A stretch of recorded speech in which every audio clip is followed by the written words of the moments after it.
So Jig Doll is my solo show that I developed a couple of years ago, and it was my first attempt really at bringing together kind of dance and music and all the little bits of different styles of music and different ideas that I'd sort of picked up on my musical journey from working with loads of different people in lots of different places. And I wanted to put together a show which was just a solo show. So I used a lot of looping and technology and a computer program called Ableton so that I could create layers of sound live in my gigs and then still be able to dance and not have to have accompanying musicians with me and stuff. When I'm playing the music from Jig Doll, I can always hear all these extra little kind of rhythms and extra little lines kind of happening that I can't create. And it kind of felt like quite a natural progression to bring some very specific musicians in to kind of expand the sound and also expand the kind of how visual the show is. And I think I love doing Jig Doll as a solo performance, and I think it really, I really like the communication that you have with just you and the audience when it's a solo show, but I kind of missed the communication that you get between musicians on stage because I've always worked in ensembles, and I think ultimately it seemed like a good way to kind of expand and sort of, yeah, allow the show to grow.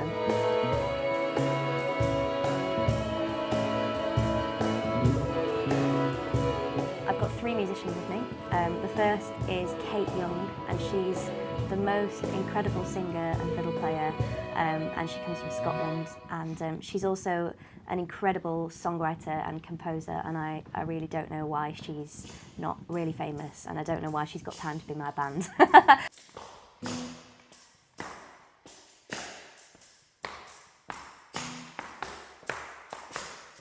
Then the second we've got Cormac Byrne, who's a percussionist. He's actually from Waterford in Ireland, but he lives in Huddersfield. And he's a bodhrán player, but he's also a classical percussionist, and he's worked in lots of different styles and genres.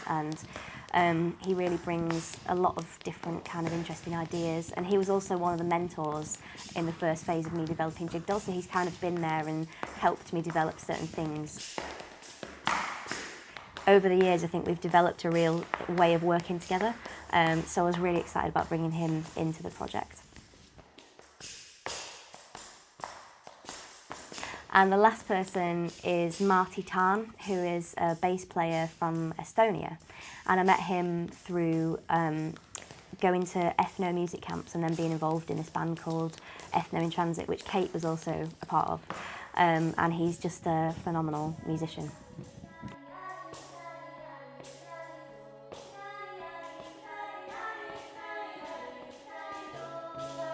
After the first gig, somebody made a really astute observation, which I think is something that I had thought about subconsciously, but not so consciously. And it's that each of the musicians in the band kind of double up something that I'm already doing. So Kate plays up fiddle, which can sort of double up the melody of what I'm doing, and then sings. Marty's on bass, and obviously the accordion has bass as well. And then percussion is like central to the show. So those 3 musicians all kind of there can be an interplay between what I'm doing and what they're doing because of the instruments that they play.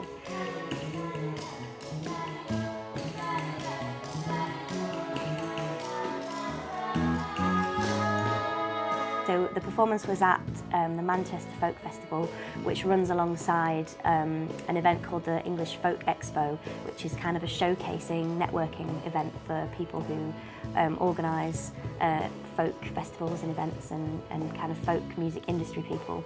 And that runs alongside, so a lot of the people from that are also in the audience. So it was quite a high pressure position to put myself in, to have the very first ever preview of the show at that event. So I did the first half of the show on my own, solo, the kind of normal solo show, and then I brought the band on halfway through. And as soon as they kicked in with the first song, it was just like this massive release that I knew it was going to be fine. And they all just kind of played their hearts out and played so well. I felt so kind of supported by them, and it was so exciting to be to have that extra energy on stage. Yeah, I just loved it. And then we got to the end and we got a standing ovation, which hadn't even occurred to me that might happen. And yeah, the atmosphere in the audience was amazing, and yeah, it couldn't have gone better really.